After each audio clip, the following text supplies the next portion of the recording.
আসসালামু আলাইকুম প্রিয় দর্শক, আমি মোহাম্মদ বদরউদ্দিন। আজকের গুরুত্বপূর্ণ আলোচনার বিষয় হচ্ছে প্রকৃত অর্থে পৃথিবীর সবচেয়ে শক্তিশালী দেশ কারা, এবং এমনই 15টি দেশ নিয়ে আজকে আলোচনা করব। এই প্রকৃত অর্থে শব্দটা কেন ব্যবহার করলাম? তো আপনারা জানেন যে গ্লোবাল ফায়ার পাওয়ার প্রতি বছর সামরিক শক্তির দিক থেকে র্যাঙ্কিং প্রকাশ করে। যেই র্যাঙ্কিং নিয়ে অনেক বেশি বিতর্ক থাকে। যেহেতু আলাদা আর কোনো প্রতিষ্ঠান নাই যারা সামরিক র্যাঙ্কিং প্রকাশ করে, তাই বিতর্কিত হলেও গ্রহণযোগ্য হিসেবে গ্লোবাল ফায়ার পাওয়ারের এই তালিকাকে গ্রহণযোগ্য মনে করতে হয়। কিন্তু সামরিক দৃষ্টিভঙ্গি থেকে যদি পুঙ্খানুপুঙ্খভাবে আলোচনা করা হয়, তাহলে দেখা যাবে এই তালিকা আসলে গ্রহণযোগ্য নয়। যার এই ভিত্তিতে আপনাদের আমি কথা দিয়েছিলাম যে সামরিক শক্তির দিক থেকে পৃথিবীর সেরা 15টি শক্তিশালী রাষ্ট্র নিয়ে আলোচনা করব, এবং কিসের ভিত্তিতে আলোচনা করব সেই সম্পর্কে আপনাদের সাথে বিস্তারিত শেয়ার করব। তো আজকে হচ্ছে সেই দিন। আমরা 3 সপ্তাহ পূর্বে আলোচনা করেছিলাম গ্লোবাল ফায়ার পাওয়ারের র্যাঙ্কিং নিয়ে। তো আমাদের গ্লোবাল ফায়ার পাওয়ার থেকে কি ব্যতিক্রম থাকবে আলোচনায় ব্যতিক্রম থাকবে হচ্ছে গ্লোবাল ফায়ার পাওয়ারের যেখানে সবচেয়ে বড় মিস্টেক, সেটা হচ্ছে তারা সমরাস্ত্রের কোয়ান্টিটি দেখে, কোয়ালিটি না। বিষয়টা কেমন? কোয়ালিটি দেখে, তবে তারা একটা, যেমন ধরেন ফাইটার জেটের তারা দেখে কোয়ান্টিটি। যেমন ধরেন বাংলাদেশের মিগ-29 রয়েছে, যেটা 4 জেনারেশন ফাইটার। একই সঙ্গে ব্রিটেনের ইউরোফাইটার টাইফুন, ওটাকেও তারা 4 জেনারেশন ক্যাটাগরিতে ধরে। অর্থাৎ ইউরোফাইটার টাইফুনে 1 পয়েন্ট পেলে বাংলাদেশের মিগ-29গুলোও 1 পয়েন্ট পাবে, যেটা একটা নেগেটিভ দিক। কারণ ইউরোফাইটার টাইফুন আপনার 6টা মিগ-29-এর বিরুদ্ধে যথেষ্ট, সুতরাং সেটাকে 6 গুণ বেশি পয়েন্ট দেওয়া উচিত। এমনই ক্যাটাগরি ওয়াইজ ভাগ করে আমরা আলাদা আলাদাভাবে আলোচনা করেছি। ক্যাটাগরিটা কি দেখেন, একটা ফাইটারকে আমরা 4টা ভাগে ভাগ করেছি। 4টা ভাগে কি? 4 generation, 4 plus generation, 4 plus plus generation, 4.5 generation, then 5 generation. তো আলাদা আলাদা ক্যাটাগরিতে করাতে কি হয়েছে, অনেকটা ব্যবধান একটা দেশের সাথে আরেকটা দেশের যে সক্ষমতায় সেটা কমে আসবে। যেমন ধরেন 4 জেনারেশনে রেখেছি মিগ-29কে, তারপরে 4 প্লাস জেনারেশন রাখছি জে-10বিকে, আবার 4 প্লাস প্লাস জেনারেশন রাখছি জে-10সি কিংবা F-16 ব্লক 50 বা ব্লক 60 মডেলকে, আবার বা SU-30কে। আবার 4.5 জেনারেশন ক্যাটাগরিতে রাখছি আপনার Rafale, Eurofighter typhoon, SU-35, F-18, F-15EX, এরকম লেটেস্ট ফাইটারগুলোকে। তারপর 5 জেনারেশন ক্যাটাগরিতে বুঝতে পারছেন আলাদা করে ভাগ করে রাখছি। সেখানে জে-20 কিংবা SU-57 যে পয়েন্ট পেয়েছে, তার থেকে F-35 বেটার পয়েন্ট পেয়েছে, তার থেকেও বেটার পয়েন্ট পেয়েছে F-22 র্যাপ্টার। তো আমরা এরকমভাবে আলাদা আলাদা ক্যাটাগরি ওয়াইজ ভাগ করেছি। তারপরও অনেক বিষয় নিয়ে আমরা আলোচনা করেছি। 50টা আলাদা আলাদা টপিকের উপরে ভিত্তি করে আমাদের এই তালিকা তৈরি হয়েছে। তার মধ্যে কয়েকটা টপিক আপনাদের সাথে শেয়ার করি। এগুলো হচ্ছে ভৌগোলিক অবস্থান এবং আয়তন। আপনারা জানেন যুদ্ধ করতে হলে ভৌগোলিক অবস্থানের গুরুত্ব থাকতে হয়, একই সঙ্গে আয়তন কতটা গুরুত্বপূর্ণ অবস্থানে রয়েছে এবং আয়তনের দিক থেকে কতটা বড়, সেটাও একটা গুরুত্বপূর্ণ বিষয়। তারপর দ্বিতীয় অবস্থানে রয়েছে জনসংখ্যা এবং ফিট ফর সার্ভিস। ওই দেশের জনসংখ্যা কত রয়েছে এবং ফিট ফর সার্ভিস, অর্থাৎ ওই দেশের জনসংখ্যা গড়ে কত পার্সেন্ট ইয়াং রয়েছে যারা সামরিক বাহিনীতে প্রয়োজনে যুদ্ধ যেতে পারবে, কিংবা অর্থনীতিকে চালিয়ে নেওয়ার মতো কর্মক্ষম জনসংখ্যা কত পার্সেন্ট রয়েছে, সেই বিষয়টাকে এখানে অন্তর্ভুক্ত করা হয়েছে। তৃতীয় অবস্থানে রয়েছে অর্থনীতি। তো অর্থনীতিটার আকার কত বড়, অর্থনীতিটার ভ্যারাইটি কীরকম আছে, অর্থাৎ কিসের উপরে তাদের অর্থনীতির ভিত্তিটা দাঁড়িয়ে আছে, এই বিষয়টাকে ওখানে গুরুত্ব দেওয়া হয়েছে। তারপরে হচ্ছে প্রাকৃতিক সম্পদ। তো প্রাকৃতিক সম্পদ কিন্তু যুদ্ধকালীন সময় অনেক গুরুত্বপূর্ণ ভূমিকা পালন করে। যেমন জ্বালানি তেল, গ্যাস, এগুলো কিন্তু আপনার যুদ্ধকালীন সময় অন্য দেশ থেকে আমদানি করা কঠিন হয়ে যায়, যার ফলে সাপ্লাই বন্ধ হয়ে যায় এবং যুদ্ধে পরাজিত হবার একটা সম্ভাবনা থাকে। যেখানে প্রাকৃতিক সম্পদটা নিজ দেশে থাকলে একটা অ্যাডভান্টেজ পাওয়া যায়, বড় ধরনের অ্যাডভান্টেজ, ছোটোখাটো নয়। তারপর হচ্ছে সমরাস্ত্রের কোয়ালিটি, যেটা নিয়ে আপনাদের সাথে ইতিপূর্বে আলোচনা করেছি যে কোন ক্যাটাগরিতে কতগুলো সমরাস্ত্র রয়েছে এবং তার কোয়ালিটি কতটা ভালো এবং কত পরিমাণে রয়েছে, সব বিষয় বিবেচনা করা হয়েছে। তারপরে হচ্ছে সমরস্ত্র শিল্প। আপনারা জানেন বর্তমানে কি করে, অনেক দেশ সমরস্ত্র ক্রয় করে অনেক ফুলে ফেঁপে উঠেছে শক্তিশালীভাবে, কিন্তু সমরস্ত্র নিজেরা কতটা উৎপাদন করতে পারে এই সক্ষমতাটাও গুরুত্বপূর্ণ। কারণ যুদ্ধ শুরু হলে অনেক সময় গোলাবারুদ সংকটে পড়ে, বিভিন্ন ধরনের সমস্যায় পড়ে, যে সমস্যাটা নিজস্ব ডিফেন্স ইন্ডাস্ট্রি শক্তিশালী থাকলে পড়তে হয় না। তো এটাকেও গুরুত্ব দেওয়া হয়েছে। তারপরে হচ্ছে অবকাঠামো। এই অবকাঠামোটা কি, যেমন ধরেন যোগাযোগ অবকাঠামো, রেল লাইন কীরকম রয়েছে, রোড কতটা রয়েছে, আপনার সমুদ্র বন্দর কতগুলো রয়েছে। তো বলতে পারেন আসলে এইগুলো কি সামরিক ক্ষেত্রে গুরুত্বপূর্ণ? অবশ্যই গুরুত্বপূর্ণ। কারণ আপনার ধরুন 2টা পোর্ট রয়েছে, ধরুন আমাদের চিটাগং পোর্ট আর একটা পোর্ট বর্তমানে কার্যক্রম চলতেছে। তো চিটাগং পোর্টকে মিয়ানমার মিসাইল মেরে ধ্বংস করে দিল, তো বাংলাদেশের অর্থনীতি ড্যাম খেয়ে গেল। আর ড্যাম খেলে কী হবে, বাংলাদেশে আমদানি রপ্তানি বন্ধ হয়ে যাবে, দ্রব্যমূল্য দাম বৃদ্ধি পাবে, সব মিলে একটা ঝামেলা তৈরি হবে এবং বাংলাদেশ যুদ্ধ বন্ধ করতে বাধ্য হবে এবং মিয়ানমারের কাছে আত্মসমর্পণও করে লাগতে পারে, এরকম পরিস্থিতি তৈরি হতে পারে। তো অবকাঠামো এই জন্য একটা গুরুত্বপূর্ণ ফ্যাক্টর। তো এরকমই 50টা আলাদা আলাদা টপিক এবং আলাদা আলাদা ক্যাটাগরি ওয়াইজ গত 3 সপ্তাহ যাবত আলোচনা করে তালিকা তৈরি করেছি। আর তালিকায় 1 নম্বরে রয়েছে মার্কিন যুক্তরাষ্ট্র। তো মার্কিন যুক্তরাষ্ট্র অর্থনীতি, অস্ত্র, শিল্প সব কিছুতে বেস্ট অফ দ্য বেস্ট, এটা মানতে হবে, যদি কষ্টও লাগে কিছু করার নাই, কারণ এটা বিতর্ক ছাড়া 1 নম্বরে। তালিকায় দ্বিতীয় অবস্থানে রয়েছে চীন। তো চীনকে 2 নম্বরে কেন রাখা হয়েছে, কেন রাশিয়াকে নয়? গ্লোবাল ফায়ার পাওয়ার কিন্তু রাশিয়াকে 2 নম্বর অবস্থানে রাখছে, কিন্তু সাম্প্রতিক সময়ে এই গ্লোবাল ফায়ার পাওয়ারের র্যাঙ্কিং অনুযায়ী খুব সামান্য ব্যবধানে চীন রয়েছে 3 নম্বরে, কিন্তু 2 নম্বরে আমাদের রাখার কারণ হচ্ছে চীনের অর্থনীতিটা রাশিয়া থেকে অনেক বেশি বড়, 17 ট্রিলিয়ন, আর কোথায় রয়েছে 1.5 ট্রিলিয়ন। তারপরে আপনার এখানে চীনের যে অভ্যন্তরীণ উৎপাদন সক্ষমতা, জনসংখ্যা, রিজার্ভ, এগুলো আকাশ পাতাল ব্যবধান তৈরি করে দেয়। এছাড়া সমরাস্ত্র খাতেও কিন্তু চীন এখন রাশিয়া থেকে খুব বেশি পিছিয়ে নাই, যার কারণে চীনকে এখানে 2 নম্বরে রাখতে হয়েছে। আর তালিকায় 3 নম্বরে রয়েছে রাশিয়া। তো রাশিয়া জানেন আয়তনে বড়, প্রাকৃতিক সম্পদ অনেক রয়েছে, কিন্তু অর্থনীতি ছোট, ডিফেন্স ইন্ডাস্ট্রি যথেষ্ট ভালো, যার কারণে রাশিয়া 3তম অবস্থানে রয়েছে। তো তালিকায় 4তম অবস্থানে রাখছি ভারতকে। তো গ্লোবাল ফায়ার পাওয়ারও 4তম অবস্থানে ভারতকে রাখি, কিন্তু ভারতের নেগেটিভ দিক হচ্ছে তাদের ডিফেন্স ইন্ডাস্ট্রিটা উইক। তাদের আয়তন কিংবা পজিশন অনুযায়ী তাদের ডিফেন্স ইন্ডাস্ট্রি অনেকটাই উইক, তবে তারা সমরাস্ত্র উৎপাদন করে, কিন্তু সেটা কম পরিমাণে করে, যতটা প্রয়োজন সেই প্রয়োজন অনুযায়ী করে না। কারণ ভারত হচ্ছে পৃথিবীর মধ্যে সমরাস্ত্র আমদানির দিক থেকে 1 অথবা 2 নম্বর অবস্থানে থাকে, সৌদি আরবের সাথে কখনো কখনো 1-2 শেয়ার করে নেয়। তো সেই দিক থেকে বিবেচনা করতে গেলে তাদের ডিফেন্স ইন্ডাস্ট্রিটা উইক, কিন্তু বিশাল যে আয়তন এবং জনসংখ্যা এবং ভৌগোলিক অ্যাডভান্টেজ কেন বলছি, ভারত মহাসাগর তারা পুরো ফ্রি পাচ্ছে, যার ফলে তারা ভারত মহাসাগর থেকে যে কোনো জায়গায় বের হইতে পারবে, যেটা তাদের ভৌগোলিক অবস্থানের অন্যতম একটা অ্যাডভান্টেজ দিক। তো এই কারণে বিভিন্ন বিষয় বিবেচনা করতে গেলে আসলে ভারতকে 4তম অবস্থানে রাখতে বাধ্য হতে হয়, এছাড়া কোনো বিকল্প নাই, যার কারণে ভারতকে 4তম অবস্থানে রাখা হয়েছে। তো তালিকা 5তম অবস্থানে রাখা হয়েছে ফ্রান্সকে। ফ্রান্স ইউরোপের একটি দেশ এবং সমরাস্ত্র উৎপাদনে এবং কোয়ালিটি বিবেচনা, টেকনোলজিগত দিক থেকে মার্কিন যুক্তরাষ্ট্রের পর ফ্রান্সের অবস্থান। তো ফ্রান্সকে 5তম অবস্থানে রাখা হয়েছে, অর্থনীতিও বড়, কিন্তু গ্লোবাল ফায়ার পাওয়ার ফ্রান্সকে রাখে হচ্ছে আপনার 7তম অবস্থানে। 5তম অবস্থানে জাপানকে রাখে। এখানে জাপান থেকে অনেকটা দিক থেকেই ফ্রান্স এগিয়ে, বিশেষ করে ডিফেন্স টেকনোলজিগত দিক থেকে অনেক এগিয়ে রয়েছে, ভৌগোলিক অবস্থান থেকে এগিয়ে রয়েছে। ভৌগোলিক অবস্থানটা কেন? কারণ চীনের সাথে যদি জাপানের যুদ্ধ হয়, দেখুন জাপানের কিন্তু জ্বালানি সরবরাহের যে পথটা, সেটা কিন্তু চীন বন্ধ করে দিতে পারবে বিভিন্নভাবে ঝামেলা করে, কিন্তু সেই অ্যাডভান্টেজটা কিন্তু ফ্রান্সের নিকট রয়েছে। আর ফ্রান্সের অ্যাটাকিং শক্তিটা অনেক ভালো। দ্বিতীয়ত ফ্রান্সের আদর্শগত শক্তিটা অনেক বেশি। আদর্শগত কি? তাদের যেখানে যতটা পরিমাণে দরকার সেই ততটা পরিমাণে শক্তি রয়েছে, কিন্তু জাপানের কিন্তু অফেন্সিভ শক্তি খুবই উইক, কিন্তু ডিফেন্সিভ শক্তি যথেষ্ট ভালো, যার কারণে ফ্রান্সকে রাখতে হয়েছে 5তম অবস্থানে। তালিকায় 6তম অবস্থানে রাখছি ব্রিটেনকে গ্লোবাল ফায়ার পাওয়ার রাখা 8তম অবস্থানে, আমি রাখছি আপনার 6তম অবস্থানে। কারণ কি? কারণ হচ্ছে তাদের অ্যাটাকিং শক্তি ভালো, ডিফেন্স ইন্ডাস্ট্রি ভালো, তাদের অর্থনীতির বেস ভালো এবং ভৌগোলিক অবস্থান ভালো, সব কিছু মিলিয়ে তাদের যে অবস্থান, কোয়ালিটি, যার কারণে তাদেরকে 6তম অবস্থানে রাখতে হয়। দক্ষিণ কোরিয়া কিন্তু 6তম অবস্থানে গ্লোবাল ফায়ার পাওয়ার অনুযায়ী থাকে। আর তালিকায় 7তম অবস্থানে আমরা রাখছি জাপানকে। জাপান কিন্তু গ্লোবাল ফায়ার পাওয়ারে 5, কিন্তু আমরা রাখছি 7তম অবস্থানে।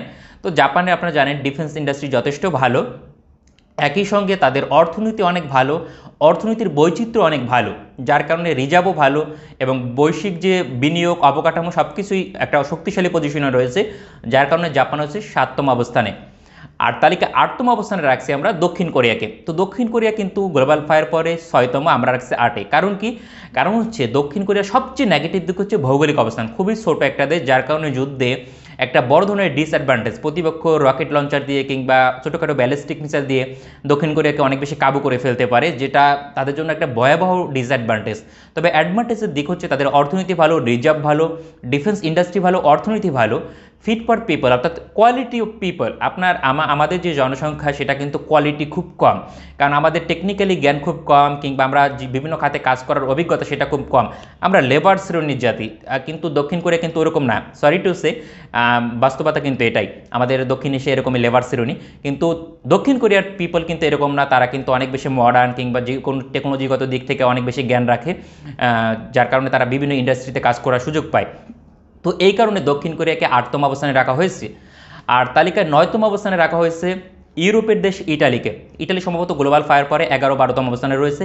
ইটালিকে 9তম অবস্থানে রাখার কারণ কি? দেখুন ইটালির ভৌগোলিক অবস্থান ভালো, যে কোনো যুদ্ধে তারা জ্বালানি, গ্যাস, তেল এগুলো সহজে আমদানি করতে পারবে, সেই রুট কেউ বন্ধ করতে পারবে না, কারণ পার্শ্ববর্তী লিবিয়া আছে, আরব রাষ্ট্রগুলো আছে, বিশেষ করে মিশর, এই দিক দিয়ে অনেক রাষ্ট্র আছে, তারা চলে যেতে পারবে। দ্বিতীয় যে বিষয়টা, তাদের ডিফেন্স ইন্ডাস্ট্রিটা পুরো ওয়ার্ল্ডের মধ্যে 10তম অবস্থানে রয়েছে। ডিফেন্স ইন্ডাস্ট্রি অনেক ভালো, কোয়ালিটি ওয়াইজ টেকনোলজিগত দিক থেকে তারা বেশ ভালো একটা অবস্থানে রয়েছে। তাছাড়া তাদের এয়ারফোর্স, নেভি এবং আর্মি সমান গড় অনুপাতে একটা ভালো শক্তিশালী আদর্শগত দিক থেকে ফ্রান্সের মতো, যার কারণে তাদেরকে 9তম অবস্থানে রাখতে হয়েছে।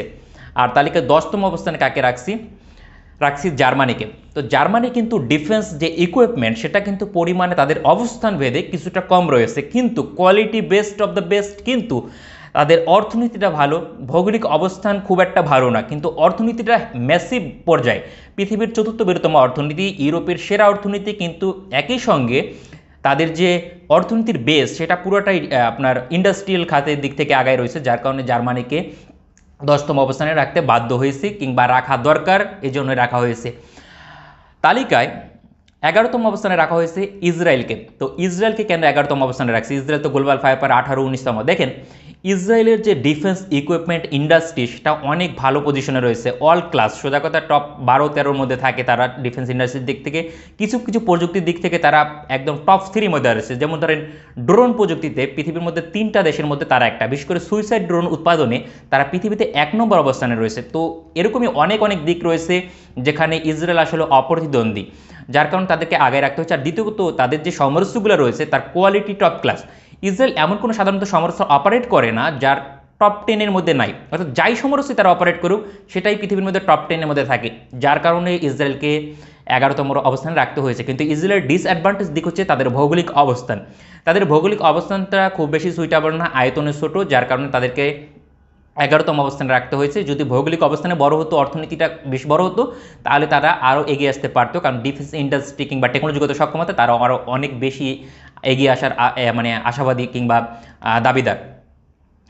তালিকায় 12তম অবস্থানে রাখা হয়েছে মুসলিম বিশ্বের একটা দেশ, সেটা হচ্ছে তুরস্ক।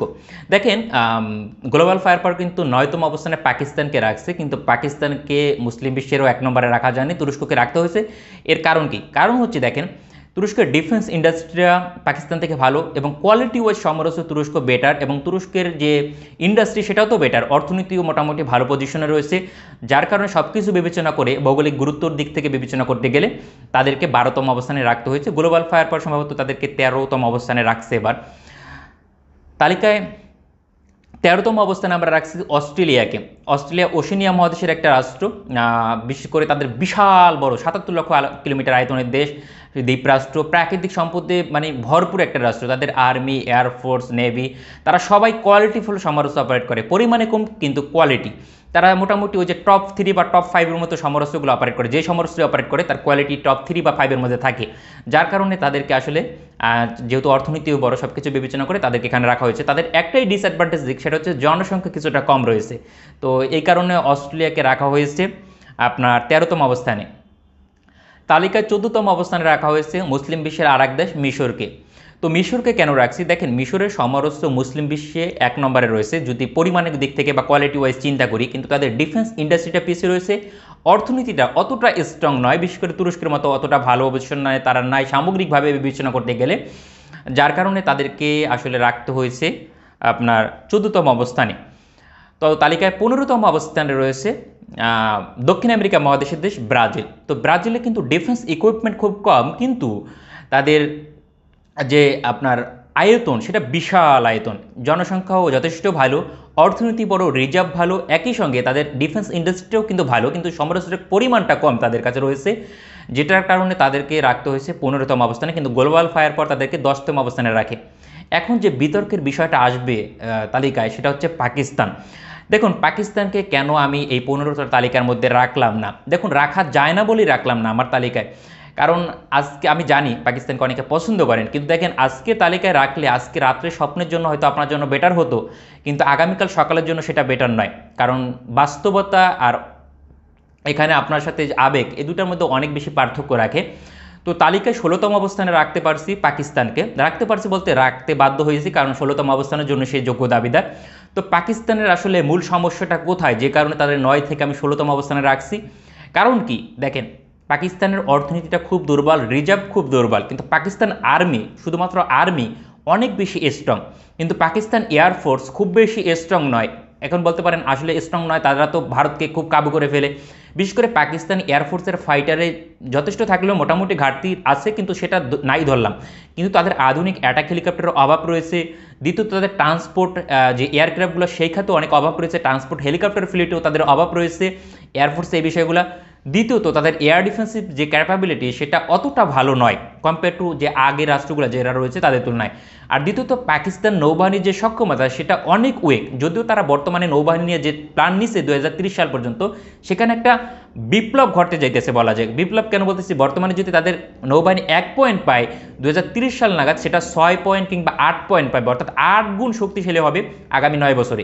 সুতরাং একটা ম্যাসিভ পর্যায়ে বলা যায়। এই দুর্বলতাগুলোকে কাটিয়ে উঠতে পারলেই তালিকায় আমার এখানে সে টপ 10-এ চলে আসতো, কিন্তু যেটা পাকিস্তানের পক্ষে সম্ভব হয়নি। কিন্তু পাকিস্তান ইন দ্য ফিউচারে ভালো করবে। তো তালিকা নিয়ে আসলে জানি অনেক বিতর্ক থাকবে, কেন আমি ভারতকে 4তম অবস্থানে রাখলাম, আরও পিছিয়ে কেন রাখলাম না, এই জন্য আমি ভারতের দালাল। বিশেষ করে আবার পাকিস্তানকে আবার পিছিয়ে রাখছি, তার কারণে পাকিস্তান আরও তো ভারতের দালাল বানাই দেবে। দ্বিতীয়ত ভারতীয়রা আমাকে বকা দেবে, চীনকে কেন রাশিয়ার আগে রাখলাম, দ্বিতীয় অবস্থানে রাখলাম, আমাকে এই জন্য তারা চীনের দালাল বলবে। আসলে আমি কারো সমর্থন চাই না। দর্শক হিসেবে আপনি দেখবেন যে বাস্তবতা কোনটা। আবেগকে ধুয়ে মুছে কিছু হবে না, আবেগ দিয়ে জীবন চলবে না। তো আপনি আবেগটা বাদ দিয়ে বাস্তবতাকে যদি স্বীকার করতে পারেন এবং সেখানে যদি কাজ করতে পারেন, ওই আবেগের যেখানে ভুলটা, যেখানে কাজ করা উচিত সেখানে কাজ করতে পারেন, আপনার তালিকা, আমি এই তালিকা বলতেছি না, আপনার জীবনের যে তালিকা সেখানেও আপনি অন্যকে টপকে আগায় যেতে পারবেন। অন্যকে শুধুমাত্র ডমিনেট করে মানুষতাত্ত্বিকভাবে আমি বললাম ও ছোট ছোট, আসলে বাস্তবিক অর্থে ওরকম কিছু হবে না। কিন্তু বাস্তবতা সে আসলে তাকে ছাড়িয়ে যাবে, আপনাকে ছাড়িয়ে যাবে যদি আপনি আবেগ রাখেন। আপনি বাস্তবতা নিয়ে 4-5 বছর চলেন, আপনার লাইফের উন্নয়নের যে গ্যারান্টি সেটা আমি, যদি না হয় অবশ্যই আমার সাথে যোগাযোগ করবেন। তো যে কোনো বিষয় যদি পরবর্তীতে জানার থাকে অবশ্যই কমেন্ট করে জানাবেন, আমি সে বিষয়ে বিস্তারিত আলোচনার চেষ্টা করব। আর দ্বিতীয়ত আমরা এই দ্বিতীয় চ্যানেলটায় আলোচনা করি হচ্ছে ইউনিক টপিক নিয়ে, যেসব বিষয় নিয়ে পৃথিবীতে খুব একটা আলোচনা খুব কম হয়, সেসব বিষয় নিয়ে আলোচনা করার চেষ্টা করি। যেখানে আলোচনা হয়নি সেই আলোচনার বিষয়গুলোকে আমরা তুলে ধরি। তো আলোচনা যদি আপনাদের পছন্দ হয় তাহলে অবশ্যই আমাদের চ্যানেলটা সাবস্ক্রাইব করবেন আর ভিডিওটা একটা লাইক দিবেন, আর খারাপ লাগলে অবশ্যই ডিসলাইক দেবেন। আর কমেন্টে যে কোনো ধরনের মতামত জানাতে পারেন, আমি অবশ্যই রিপ্লাই দেওয়ার চেষ্টা করব। আর প্রত্যেকটা কমেন্ট অবশ্যই আমি পড়ে দেখব। ভালো থাকবেন সবাই, আসসালামু আলাইকুম।